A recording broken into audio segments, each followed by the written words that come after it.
আপুনি কোন বিদ্যালয় বা কলেজৰ ছাত্ৰ এবাৰ কমেণ্টত লিখকচোন মই আনুষ্ঠানিক শিক্ষা শেষ কৰিছিলোঁ কটন বিশ্ববিদ্যালয়ৰ পৰা গতিকে আজি যেহেতু সৰস্বতী পূজা গতিকে এবাৰ বিশ্ববিদ্যালয়লৈ আহিলোঁ আহিয়ে প্ৰথম নিজৰ ডিপাৰ্টমেণ্টলৈ আহিছোঁ মই আছিলোঁ এডুকেশ্যন ডিপাৰ্টমেণ্টৰ মানে শিক্ষা বিভাগৰ ছাত্ৰ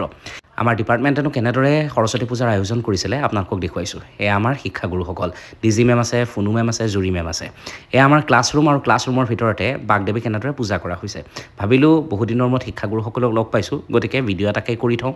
এই শ্ৰেণীকোঠাটোৰ ভিতৰতে আমি ক্লাছ কৰিছিলোঁ আৰু আজি সেই শ্ৰেণীকোঠাটোৰ ভিতৰত এনেদৰে বাগদেৱীক পূজা অৰ্চনা কৰা হৈছে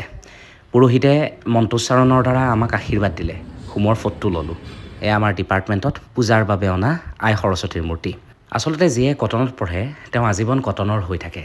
শিক্ষকসকলক লগ পাই সেই কথা সদায় অনুভৱ কৰোঁ বছৰ পাৰ হৈ গ'ল পাছ কৰি ওলাই অহাৰ কিন্তু এতিয়াও ডিপাৰ্টমেণ্টত যেতিয়া যাওঁ খুব মৰম পাওঁ শিক্ষাগুৰুসকলৰ এয়া আমাৰ ডিপাৰ্টমেণ্টৰ আটাইতকৈ উজ্জ্বল মানুহজন চন্দ্ৰদা এইটো কি হয়